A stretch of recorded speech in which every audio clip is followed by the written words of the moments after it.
Hello and welcome to today's Euractiv Policy Triangle debate on animal welfare. My name is Dave Keating. I am broadcasting from the heart of the EU quarter, and I'm going to be guiding us through today's conversation, which is happening at a very pertinent time. The European Commission has tasked the European Food Safety Authority with preparing data for an envisioned update to the EU's animal welfare rules. But that's going to be a big task because these rules haven't been updated in a complete way for 20 years. The process is also going to be a contentious one because food and agriculture tends to be a sensitive subject in Europe. Already, the revision has been delayed from what was promised in President Ursula von der Leyen's Farm to Fork strategy. That was supposed to see a proposal on revising animal welfare legislation concerning farms by the end of last year. We did get a legislative proposal on the transport of animals, as well as one on dogs and cats, but a lot has been delayed. So today we're going to be talking with three experts about what exactly the situation is right now and what we could expect to see from those revised rules. Let me introduce you to them now. We have from the European Food Safety Authority, Frank Verdonck, who is head of biological hazards and the Animal Health and Welfare Unit at EFSA. Welcome, Frank. We have Joe Swabe, who is Senior Director of Public Affairs for Humane Society International, representing the NGO perspective. And we have Anna Granados Chapatte, who is Director of the European Forum of Farm Animal Breeders, EFAB, who is representing the animal breeding perspective. Thank you all to all three of you so much for joining us today. Frank, let me start with a question for you. I mentioned that it's been a while since these rules have been updated. What is the current state of animal welfare in science in the EU that's going to feed into this possible proposal?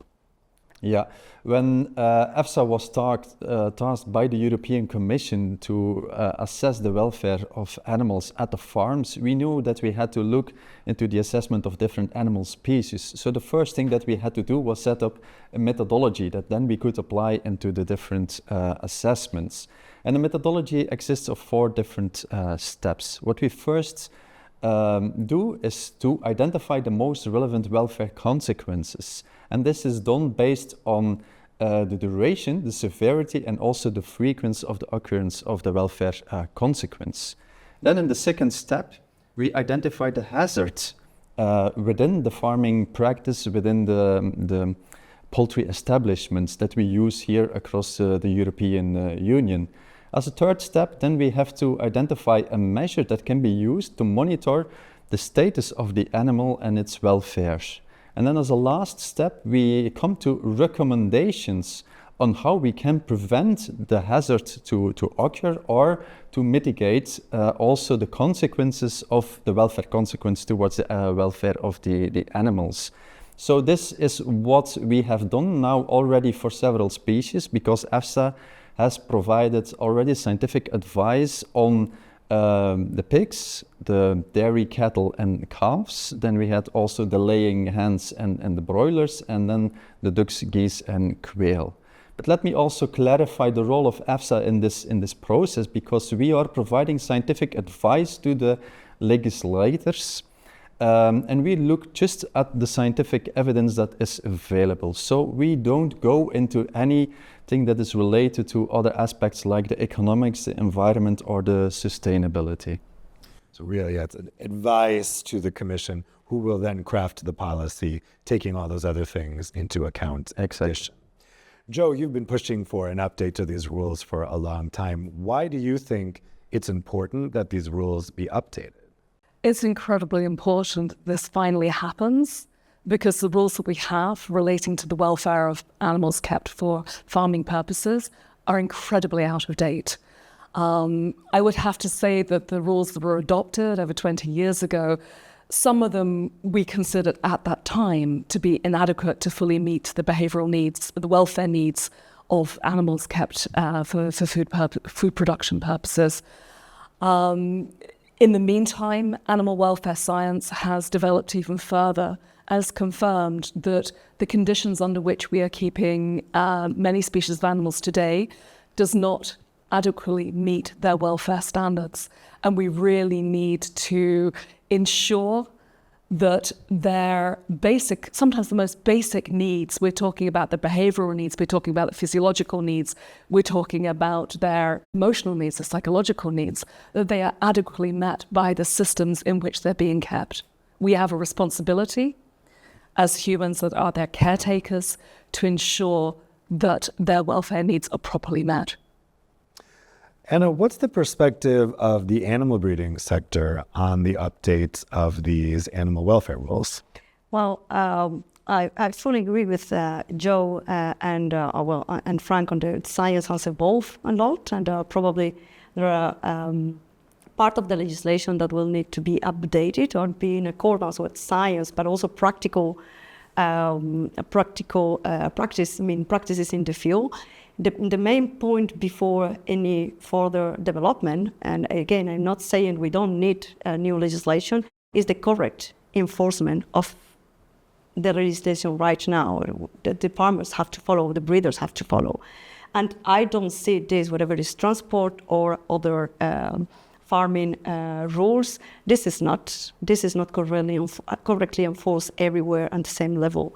So that, for a breeder perspective, that's the first important point. The second one is when we want to update any legislation, of course we need science, and as Frank said, EFSA only takes care of science, but we also need to take a look at the rest of the aspects that influence breeding and or farming, because farming is an holistic approach. From a breeding perspective, it's even a wider holistic approach, because when we are thinking about the next generation of animals that are going to populate farms, we need to think about animal health, animal welfare. We need to take a look also on the impact on the environment, how to reduce it. We need to be careful on the use of resources, because we know how our planet is, and we have planet boundaries. So we cannot consider alone welfare, and that's a complex exercise. And I think to pay attention to these two important things. You mentioned a lack of enforcement. Do you think the Commission needs to pursue infringement procedures against national governments for not enforcing the existing rules? Well, it depends probably of the topic. I think what we need is more resources some of the time at the national level, and more support. It's not always to sanction people, or it's also to let them know how to proceed, how if they have a problem, what is the best way to avoid negative effects. Joe talked about positive welfare, that's another topic, but the first one is to avoid problems.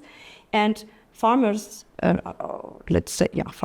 breeders, they need the correct support, informative support, and know how to avoid things. So it's not always a question of sanctions, and as you say, infringement. It's a question of adequate collaboration between authorities, European national authorities, and actors in the field, farmers or otherwise. Let's talk a bit about the politics here. You're all in agreement that animal welfare is a good thing. We want to encourage it. And yet, these rules have not been updated for 20 years. Joe, why do you think it's taken so long to update these rules? I think one of the reasons why it's taken so long to update them is partly the issue that Anna has brought up. The Commission hid behind for many years the issue that member states were failing to fully ensure the enforcement of the existing legislation. I say hide behind because it was kind of excuse not to do anything new. But in the meantime, animals are continuing to be kept under conditions that don't meet those basic animal welfare requirements. So something needs to change. We also need to ensure that a whole wide range of animals species, for example, dairy cows, fish, rabbits, they don't yet have any species-specific rules as in terms of minimum standards under which those species be kept. So it's not just a fact of the legislation not being up to date, it's also incomplete. So Frank, let me ask you about the different situation for the different types of animals.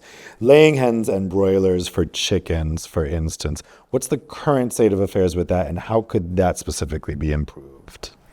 Yeah, so we have issued two specific scientific opinions, one for laying hens and one for broilers, but the recommendations are quite common for those two animal types. Let me first start with maybe the most prominent recommendation is that EFSA says we need to progress towards cage-free housing systems to ensure that the animals have access to elevated platforms so that they can hide from each other, that they have also free and dryly available litters for them available, and also that they have access to an open veranda. A second point that we issued is recommendations to reduce also the stocking density. So here we go to a recommendation of keeping 4 birds per square meters.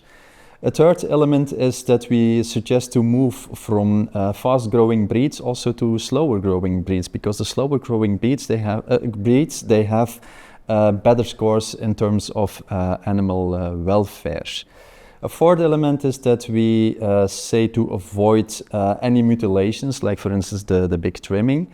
A last recommendation maybe that I would like to bring to your attention is the suggestion to look at specified protocols to monitor the welfare can be done at the farm by looking at the total mortality, but also at the slaughterhouses, where we can look at the carcass condemnations, wounds, bone lesions, and this can give us an idea on the animal welfare status at the farm. So, Joe, there's a lot of that is about the cage conditions, right? When you're looking at different EU member states, what's the situation? How many member states are generally using cage-free farms, or where are those most common? Where are these so-called enriched cages being used? What's that situation like in Europe right now? Yeah, well, the first thing I want to say, just in response to both Frank and Anna, that one of the key problems in terms of farming systems, it's been related to the industrialization of farming practices. We've moved far beyond the old MacDonald kind of idea, and that led to the confinement of literally thousands of animals, sometimes hundreds of thousands of animals, in confined spaces, cages or crates, for example, for production purposes. So we have a situation that has developed that has been more in terms of ensuring a high level of productivity rather than meeting the animals' welfare needs. What has happened in the past couple of decades is that people have started thinking, hey, maybe we need to actually start keeping animals in a different way. Or we need to move back more towards the kind of conditions that animals were kept in. And laying hens in the past, laying hens is a very good example of this. There have been a lot of voluntary initiatives to move from enriched cages. The ban on using barren battery cages was introduced with the last legislation, but unfortunately it still permitted the use of enriched cages for laying hens. They were slightly better in as much as they had a little perch, but they still don't fully meet the bird's needs. We're seeing a great disparity between the member states, where there's no longer a level playing field, which is really disadvantaging producers in those countries that have made that transition. So in addition to the fact that the scientists at EFSA has come to the same conclusion that the animal protection organizations have been saying for many years, that we need to end the cage age. And there was a European Citizens Initiative that was signed by nearly 1.4 million EU citizens to get rid of the use of cage confinement in animal production in Europe. And the Commission also in 2021, they promised that they would deliver exactly what was being requested. We're finding ourselves with empty hands now, with promises that have been made, the scientific recommendations that are saying you need to shift to cage-free systems, and no legislation. And so the farmers that are the disadvantage now are those that have made that transition. I wanted to briefly touch on pigs as well, because that's a whole different set of animal welfare rules. So Frank, what's the situation on the science for animal welfare for pigs, and what could be improved there? Yeah, for pigs, maybe I want to touch up on 2 points. Maybe the first again on the cages. When we talk about pigs, then it's more related to crates and stalls that are used in the pig production sectors. First, in several countries, there are still the use of the farrowing crates because the thinking is that when you have the piglets, when the sow is laying down, she can crush then the piglets and then can lead to the piglet's mortality. But in the assessment that we have done, we also have come up with analysis, and we have shown that if you have not the crate, but just a farrowing pen with enough size of 6.6 square meters, then the piglet mortality reaches the same level as when you are using crates. But the advantage is that then the sow is not confined anymore. She can walk around, she has a natural behavior, she has nesting behavior, so the welfare is much more improved. Also, dry sows and gilts, so after the weaning and just before and at the early stage of pregnancies, instead of putting them into stalls, we have shown that there is also the option of going towards group housing for them, and we provide recommendations how the farmers can put this into practice. A second element that is often coming into the discussion around the welfare of pigs is the tail biting. And the tail biting is an abnormal behavior of pigs when they are stressed. So here, the way forward in the EFSA assessment, as we suggest, is to do a farm-specific assessment of the risk factors, because tail biting is determined by several factors, and you need to look at the farm specifically, which are the factors there at stake, and then you can work on them. You can work on the diet, you can work on the ventilation, you can work on the space, genetics indeed, so different factors that you can work on. But what should be clear is that tail docking, that's a mutilation, and this can never be used as a preventive measure for the tail biting. Joe, out of these recommendations that the Commission will have in their hands, both for pigs and for chickens, which do you think is going to be more complicated, more politically sensitive, have a tougher impact assessment? That's a good question. I think each sector is very different. There's also, I think there's, as I highlighted previously, within the egg production sector, there is a greater disparity in terms of the methods of production and the housing systems that are being used. In terms of pig production, you do have some pig farmers that are pursuing, let's say, more welfare-friendly production systems, which are reflected in what Frank has said. You also have issues, again, relating to breeding. One of the reasons why you have a higher level of piglet mortality is not just piglets potentially getting crushed, it's also the fact, and this is a case of the pigs that are being selected on having the ability to have large litter sizes. It's an absurd situation where you have more piglets being born than the sow has teats. We have to agree, I think, that that is a problematic situation if you want to avoid a level of mortality, because, you know, some of those piglets are going to lose out in being able to prosper, in being able to gain access to be able to suckle. So that is a problem. I think there are a number of problems that haven't been solved that were supposed to be solved for pig welfare in the previous, the existing legislation, the Pigs Directive, the issue of tail biting, tail docking. One of the reasons why tail biting continues to be a problem within the intensive pig farming industry is because of a failure of farmers, of the industry, particularly say the industrial farmers, to properly provide the environmental enrichment that was required by that legislation. At present, every single member state, apart from Finland and Sweden, have failed to fully implement the Pigs Directive when it comes to the issue of routine tail docking.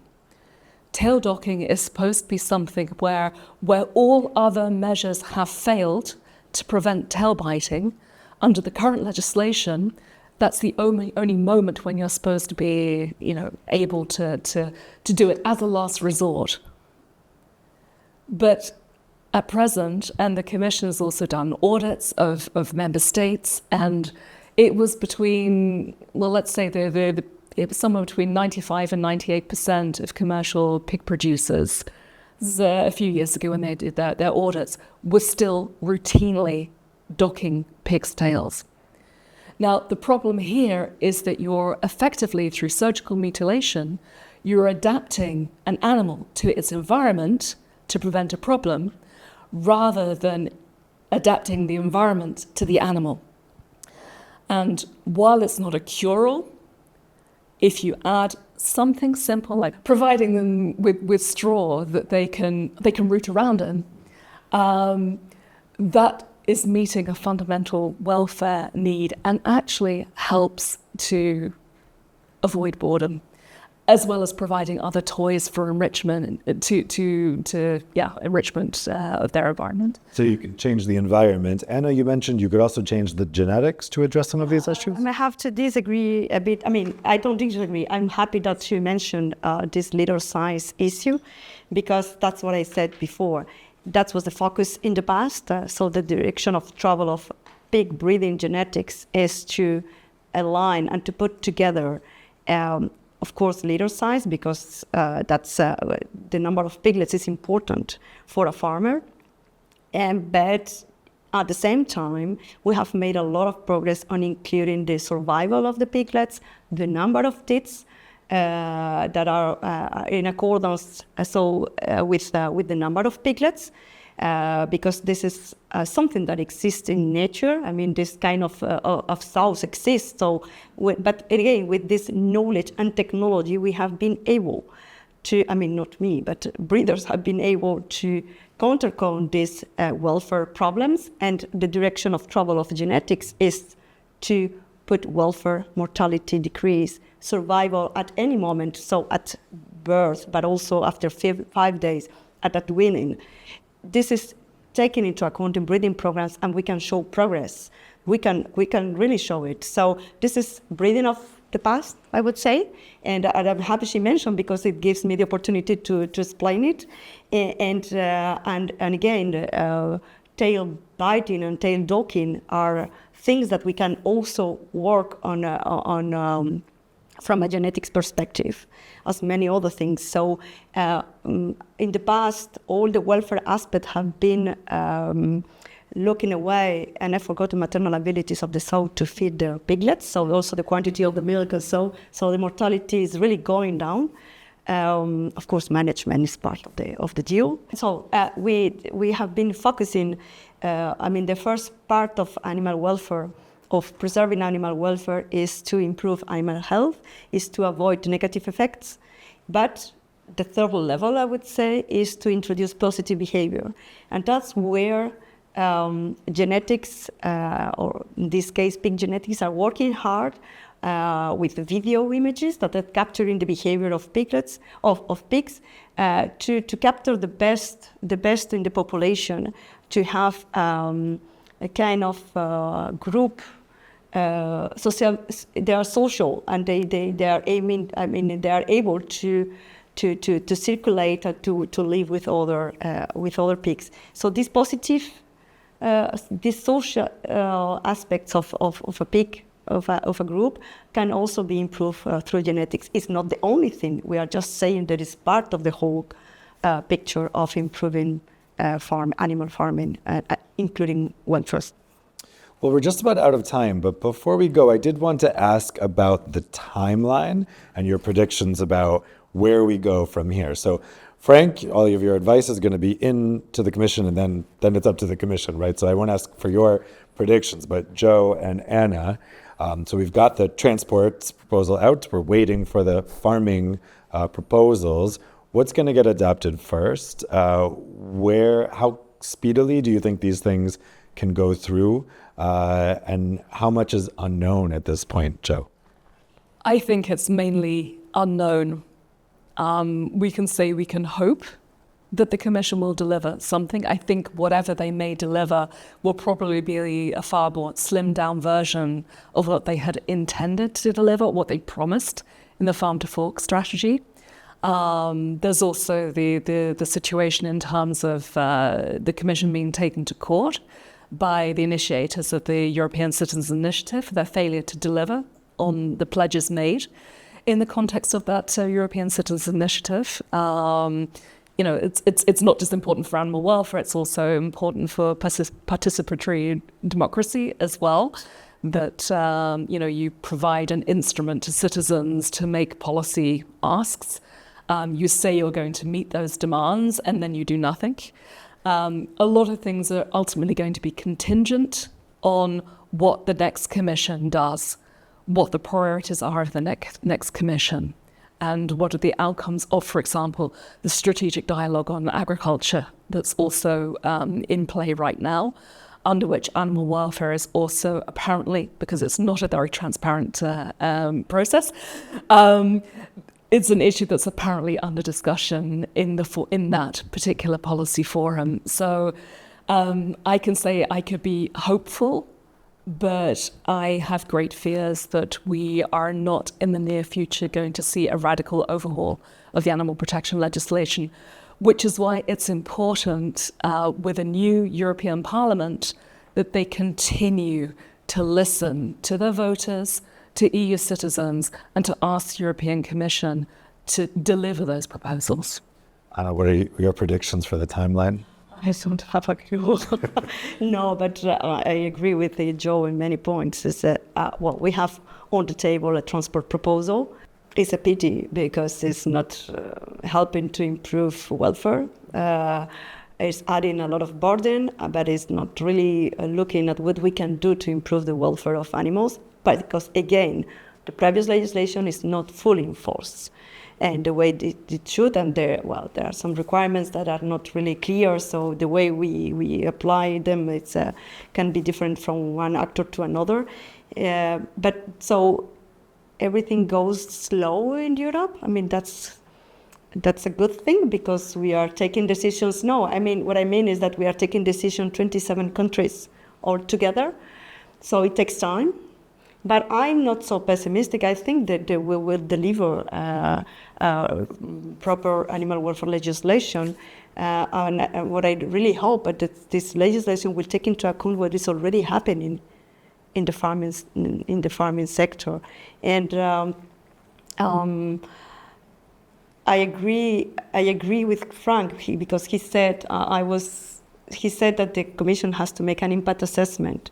My point was that they outsource this impact assessment to some of the time companies that they don't know a lot about animal farming, animal breeding. So it's difficult for them to really capture the difficulties to invest or to implement current legislation.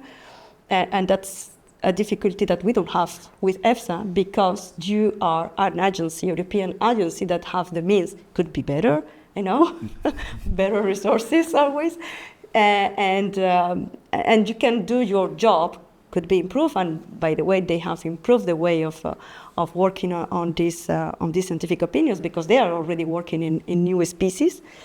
Started in November, so. Yeah, that's. I think they will deliver. What I will like is that this new legislation is really the result of a real conversation that we are having all together. We are all together honest, and we can realize or not. So it's not the NGOs claiming for this and the farming sector opposed, because that's not true. Is that we are understanding each other and having a dialogue, a proper dialogue on which is the direction of travel, not just going there and after 20 years going there. It's really what we can do every day, one step after another. Yeah, like right now. Frank, last word? Yes, maybe I can end with a short positive note, because as Anna said, we are indeed already having mandates on other species that we are working on, so we will continue with our provision of scientific advice. But I think in the discussion we also heard good examples of member states going forward, and the member states also look to our scientific advice. We have networks with the member states, so that's also a positive element I think we need to look at. And then let's also look beyond Europe, because also our documents are published on the website or read across. For instance, the UK, they are not in the EU anymore, but there are other countries making progress. So I think with the strong support that was also mentioned before from the public, there is still a lot of interest. I'm not so pessimistic. I think we need to be positive towards the future. And Joe, you wanted to respond? Well, from, let's say, speaking on behalf of the animals, I would say that the animals can't afford to wait. We can spend a lot of time debating animal welfare and how to improve it. But in the meantime, there's still millions of animals that are being confined in production systems that don't meet their complex welfare needs. And that needs to be addressed. And as far as I'm concerned, the sooner the better. Yeah, I think that's a good note to leave it on. Certainly, this is going to be an interesting area to watch. And I know all three of you are going to be very dedicated to watching that. So thank you so much for joining us for this policy triangle. And thanks to you at home for watching.